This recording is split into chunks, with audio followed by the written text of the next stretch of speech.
Global IT spending for 2023 is forecasted to hit $4.8 trillion, dollars, and that's trillion with a T, which is up 6% from just last year. And much of what we're talking about when we talk about IT assets are things that you can't feel, see, touch.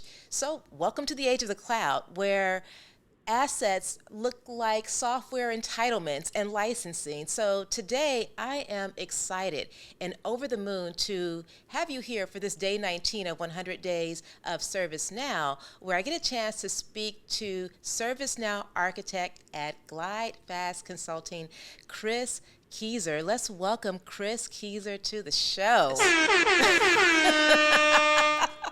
There we go. So I want to welcome folks to the chat. Chris, how are you doing? Thank you for joining me today.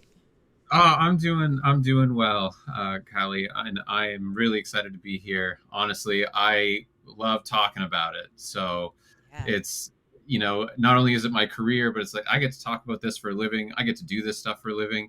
And just like everything else, there are ups and downs and challenges, but ever chasing the green check mark of compliance on my license. Ooh, Like, yes.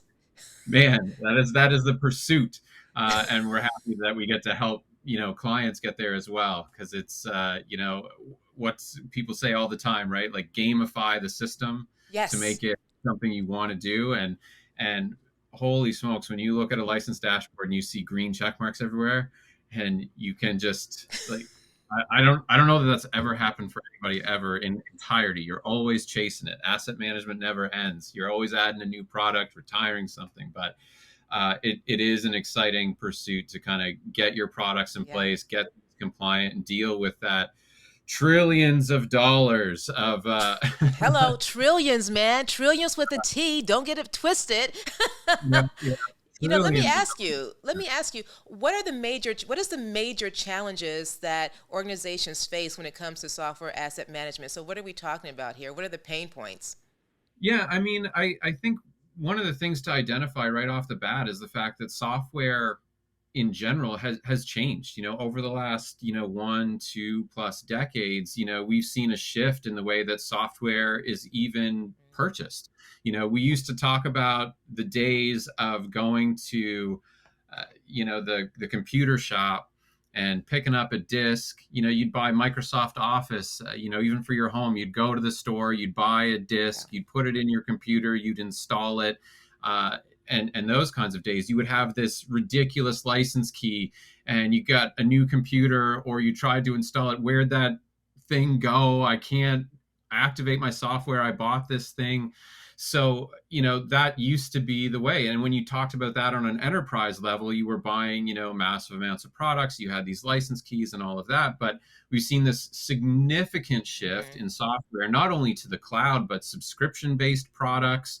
And so you're dealing with that era of software management and where that licensing is maintained. You've got things like Microsoft 365 in the cloud. It's maintained as a subscription. Adobe, Sure. IBM, Oracle, all of these kinds of things. So they exist almost in the cloud externally from you. You still have those perpetual products. I bought this thing, I own it, and you go through installations of that. Uh, and then you just have your installation bases as well. So you're talking about multiple sources of truth of that quote unquote installation data, even though it's not always an installation on a Sure. physical machine anymore. And so trying to kind of collect all of that information together to say, yes, I'm using what I paid for. Uh, that's the challenge, is getting that information in, understanding that, realizing there's multiple data sources that are going to give you information, sometimes in siloed situations, just with this publisher, just with this product, and then having to reconcile that as an asset manager to say, yes, we're okay, we're not in trouble, we're not overusing, we're not overspending. And that's the challenge we face in the software asset space, is where's all that information and how can I accurately see it to say Yeah. we're okay. Sure. So what does discovery look like when we're talking about software asset management? Yeah, so I mean, one of the things that I've really appreciated, especially working in, obviously in the ServiceNow space, is collecting that. So I mean, there are multiple ways we do that. The idea that I can connect directly with a tenant, with my Office 365 tenant, my Adobe Cloud tenant, my IBM's, Oracle's, Box, Zoom, like we can keep going down the list, but I can connect directly with those products directly to give me that information. So that starts feeding in.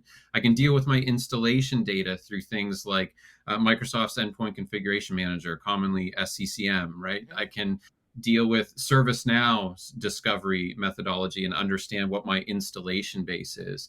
And then, again, those VMware Workspace ONE, connecting all of those things into a singular source. So I'm able to ingest that data and get information about what's being used, what are user subscriptions, what's my install base, what exists on my virtual machines, as well as even sources like your single sign-on solution, right? I Yeah, mean, how many of us go to work and I log into something and it throws me back to a Microsoft login or an sure. Okta login page, right? We access applications through SSO. So even taking that information from my single sign-on provider that my employer has and seeing how are people logging into applications and getting information about Joe and Jane Smith are they're actively logging in to these applications on a regular basis. I know that they're being used, and tying that back to my usage data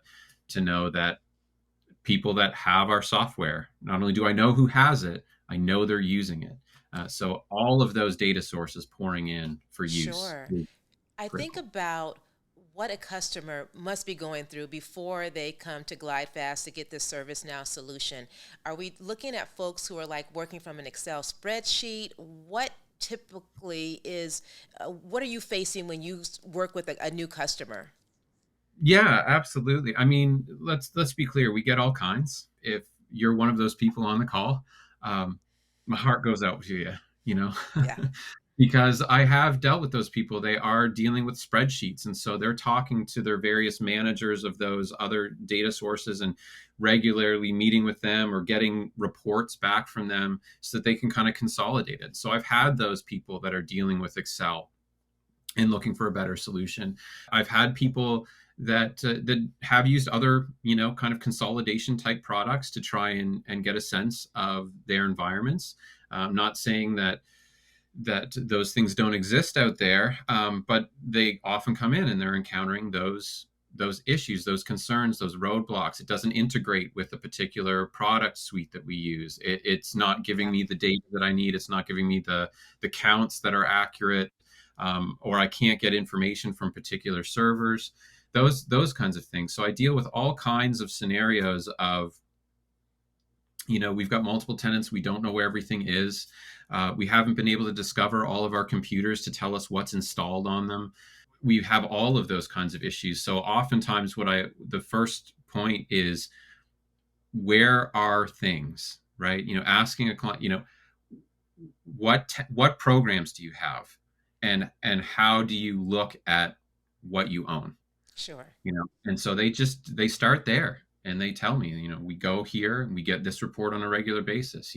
Microsoft gives out reports, Adobe gives out reports, IBM gives out reports. So I mean, those things are there, but oftentimes it does come down to that consolidation thing. It's like, I just want to know where it is so that I can tell people we're good, or we legitimately do need to Mm. buy more. I'm sure your customers appreciate the hand holding experience here because I would think that if they're working from a spreadsheet and information is in multiple places, that the assumption would be like, oh, this is going to be pretty painful. How are you going to walk me through this? I mean, there's definitely the challenge of where things are. The other one is just even understanding the growing complexity of how things are measured. We've got clients like, I know where things are, but I don't know really how to count it. Right. Because I think everybody understands it's very easy to count something like per user. It's like, a per user is pretty self-explanatory. It means if you have one, you're consuming one. Mm-hmm. You're allocating one. Yeah. Great. one to one.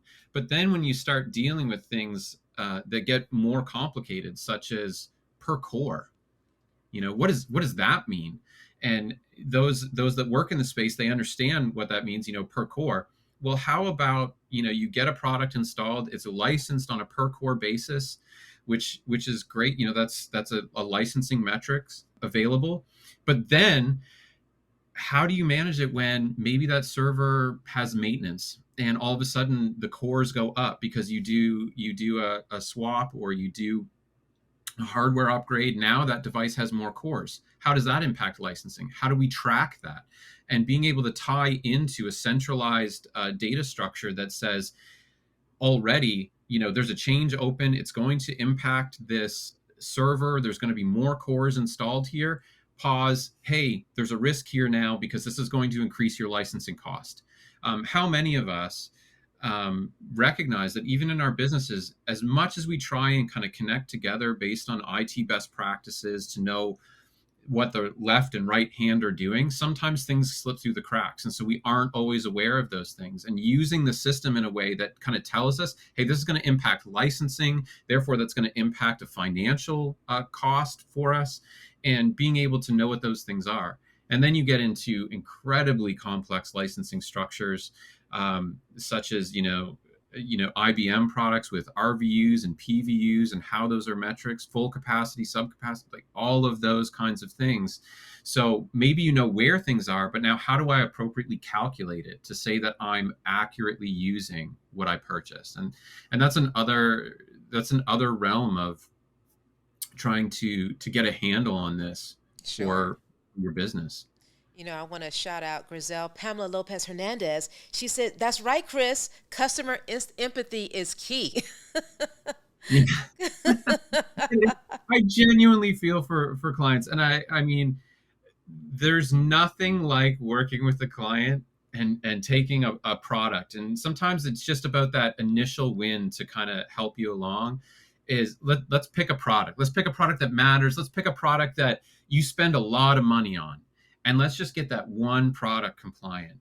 And I love, at the end of the day, I get to go up and I talk to my wife. I'm like, oh, I was working with this client today and we got this compliant, and that green check mark showed up, and the look on their face, it's like, yes, we got one, right? And it's so Yes. fun.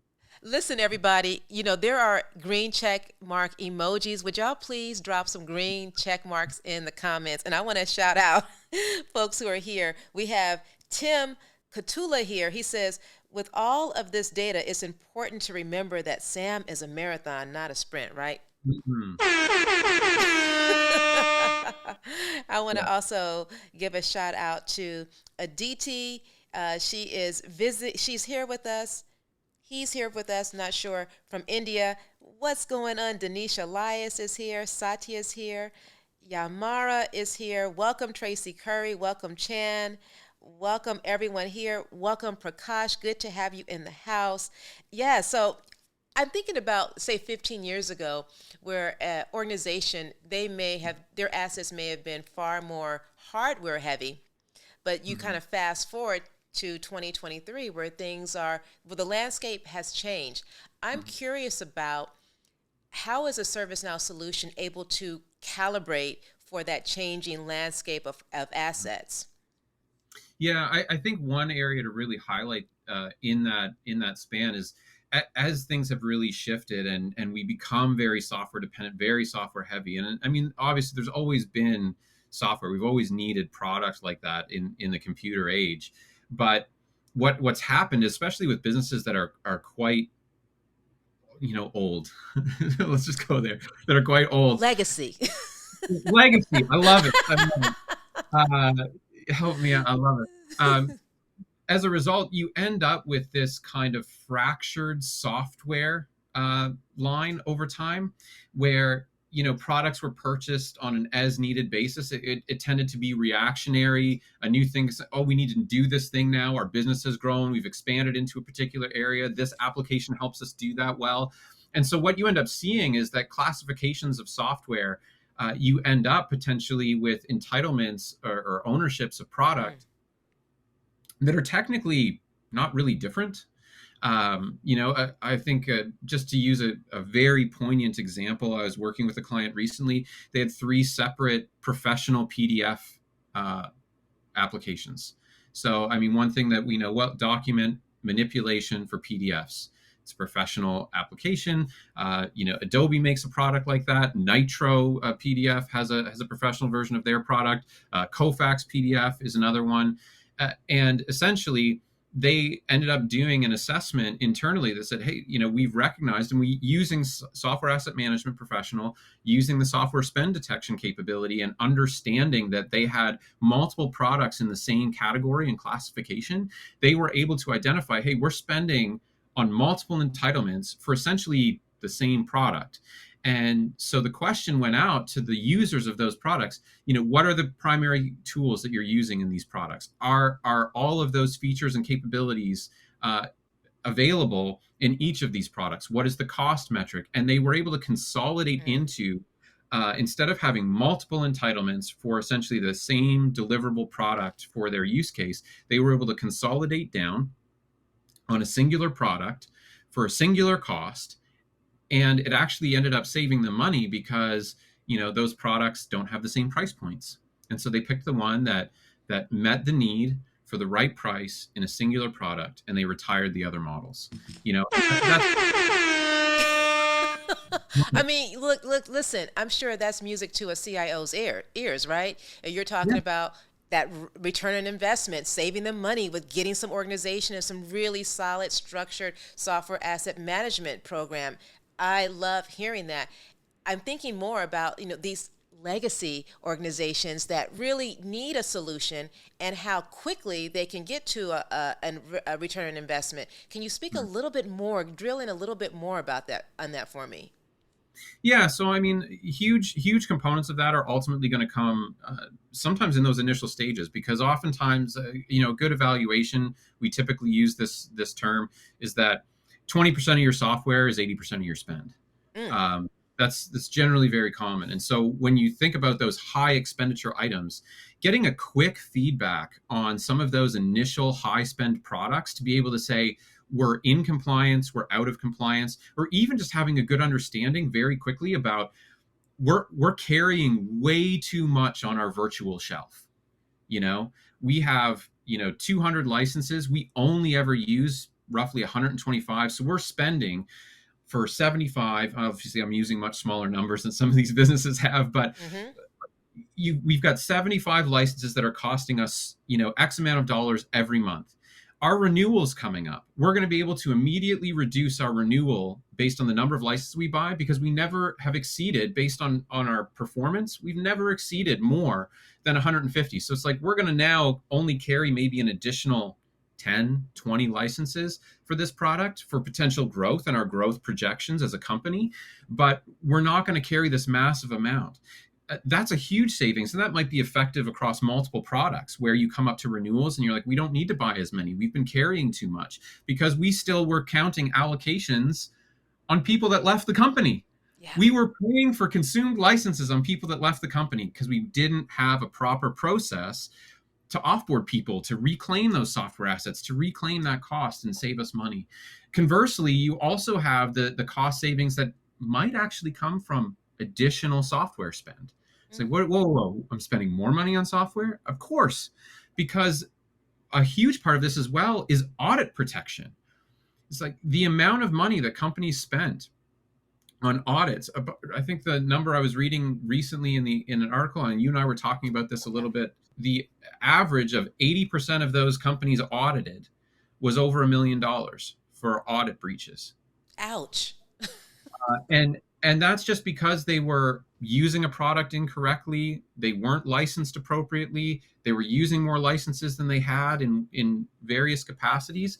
And so just identifying, hey, you know what, we have a true up here, we need to buy some more licenses for this product, because we're overextended, and if we were audited we would fail. Right, And what right. is the cost to an audit failure? So sometimes saving money is spending the right amount on what you use and what you leverage to protect yourself on the other end. Sure, sure. You know, you will be speaking along with a couple of your colleagues Lawrence Tyndall and Sandy Baber next week on an Mhm. ITAM webinar. Can you tell us a little bit more about that? Yeah, absolutely. I mean, a huge part of our ITM practice at GlideFast is about the whole picture. I mean, we can't just talk about SAM in some ways. I've already mentioned CIs and hardware and how things are licensed. You can't fully just talk about ham without considering a software impact. And in the same way, enterprise itself is growing. So looking at enterprise asset management, the vehicles companies lease, the buildings they own, the tables, the kind of physical components, what they have, where it is, how old it is, do we have leases, do we have contracts, and starting to understand the broader picture of asset management in its entirety is huge when it comes to what companies spend to maintain their business, because they all have locations and products, they have computers, they have software, they have all of these things, and understanding the return on investment and tracking those things appropriately to help you know, sure, what your bottom line is, what you're spending, what your fiscal responsibilities are, but also mitigating the risk of things that reach that end of life and need to be retired, need to be returned, need to come out of the system. The software has expired; it's no longer being supported by the publisher. As Lawrence has talked about in the past, those hardware items that have had that depreciation timeline reached, or even as Sandeep is going to talk about with your enterprise assets, you potentially have vehicles or different components that have leases that come up for expiry. We return things and buy new, lease new, all of those kinds of impacts. There's huge ROI on effectively navigating those things, because the financial impacts in your business aren't just about how much you purchased. It's how much you understand about what you actually need, what you Yeah. actually use, when those things go back to where they belong, when things need to be pulled out of your environment for risk mitigation. And those are big questions that companies have to accurately account for when they look into their asset maintenance space. Yeah. I love that you talk about asset management holistically. You give me a holistic view. You talk about, enterprise asset management, hardware asset management. I'm curious about when customers seek a asset management solution with Mhm. ServiceNow and GlideFast delivering that, what are they getting that they can't get anywhere else? What's unique about that? Yeah, I mean, the thing that I find really is, well, there's a couple things that I feel like really have stood out since I've been with GlideFast. One is I've never encountered in the same way, like, just the camaraderie that I've had with my Mm. teammates here, and in fact, it was encapsulated well in a project that just ended for me recently, and I was actually kind of sad about it, because one of the things that they said during our offboard and our go live was the thing that really stood out to them is that we genuinely cared about them and their success. Yeah. And that was so true. I mean, like, I wasn't fighting to just deliver a product. I was fighting to deliver a quality of life for the people I was working with, for their day-to-day working life, to try and make it better. I cared about that delivery. And I've encountered that across the board. And not only that, but the technical depth of the people that I've worked with as part of GlideFast. Most of you don't know me all that well, but on this, I don't think I've been quiet this long. I'm without words to try and express that. Because the moment I look to my left or right, virtually, of course, because we work, so many of us have a remote capability, but I've got somebody there who not only has my back, but also has answers when I don't. And recognizing as well the thing that we're encouraged so strongly to acknowledge and look at a client and say, you know what, I don't have the answer for that right now, but I can find it. And I've got colleagues that can find it or already know it. And we just genuinely care about Wow. delivering for our clients. And every day I wake up, and that's exactly how I feel, and I experience that with all of my colleagues. Especially, obviously, I work primarily in the asset space, and we're just gung ho about like for me and Sam getting those green check marks, for Lawrence, seeing those models matches and those disposal orders and all that stuff. And with Sandeep, it's like, we know what buildings you have, we know where they are, we know what they Right. cost, and you can look at it, right? So it's those kinds of things that I mean, you just can't fake that. You can't play that up and as if you're acting out a role. It's a genuine passion deep down at the core to love what you do, love the people you do it with, and care about the quality of service your clients get at the end of that day. Yeah, yeah, that's great. I'm going to take a little break right now, but when we come back, I'm going to ask you about your second job. Just don't give it away just yet. So, Yeah. all right, everyone. So, thank you again for joining me in this 19th day of 100 Days of Service. Now, we have some really great streams coming up on March 21st. That's Tuesday of next week. We have Sandeep Babber, who is Chris Keezer's, our guest today, his colleague. He'll be here talking about enterprise asset management. And Wednesday, the 22nd of March, we have Mark Scott from ServiceNow for our next edition of Live ServiceNow Coaching. And then Friday, the end of the month, March 31st, we have a ServiceNow kickback with Kamel Briscoe. She is product owner at LA Superior Court. So we have some really great things coming up.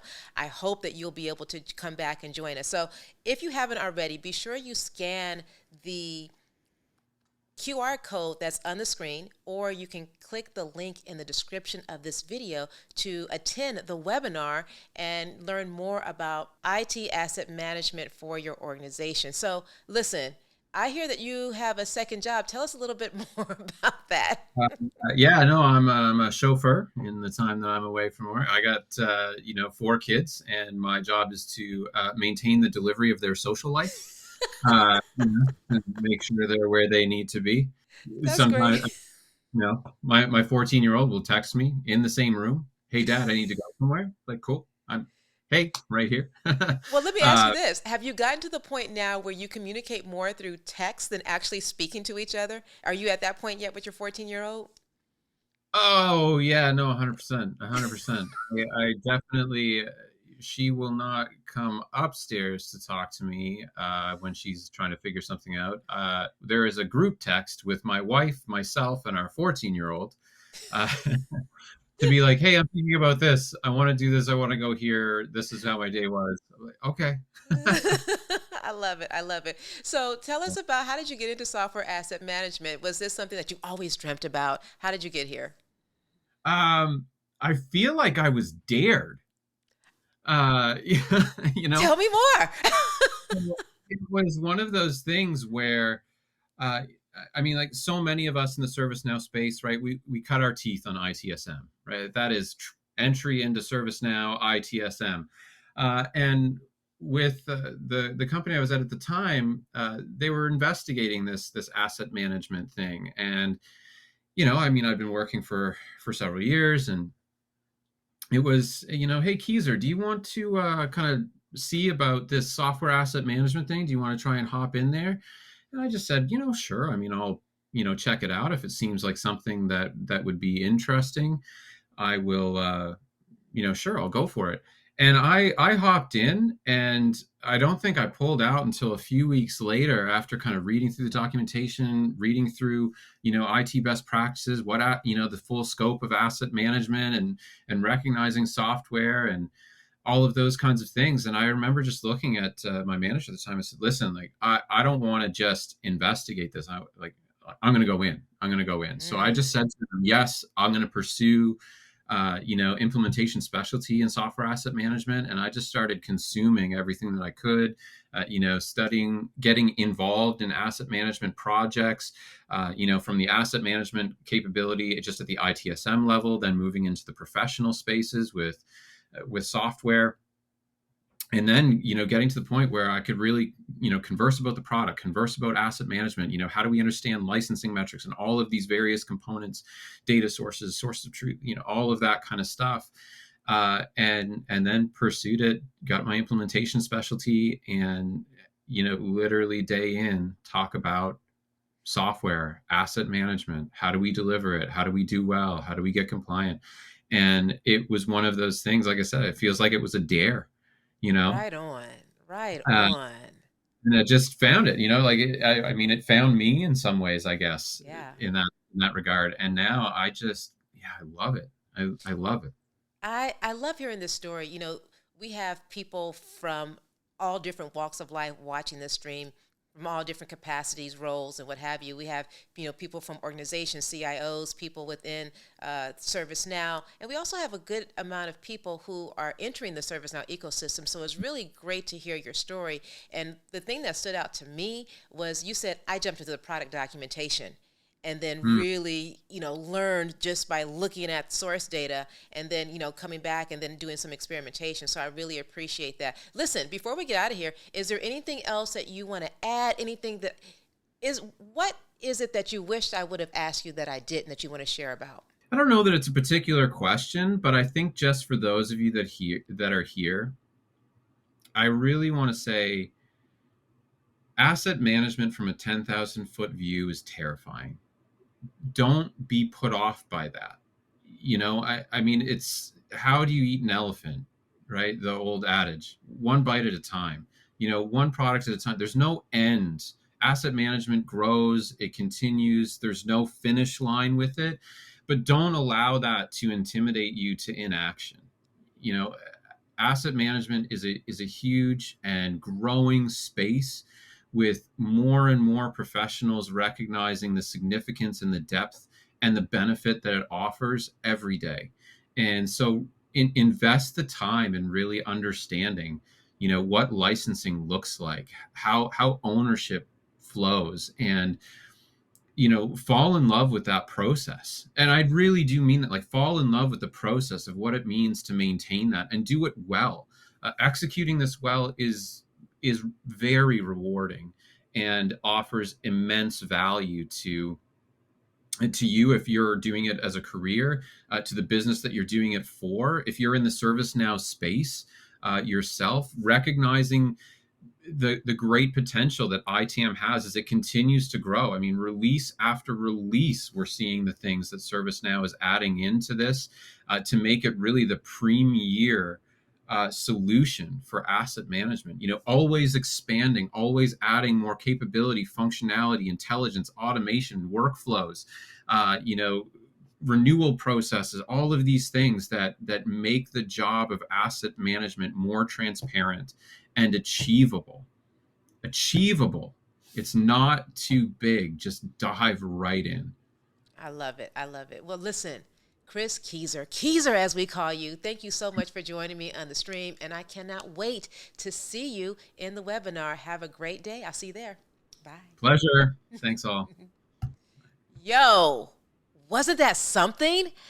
Chris Keezer, ServiceNow Architect at GlideFast Consulting. He'll be in a webinar with Sandeep Babur and Lawrence Tyndall next week.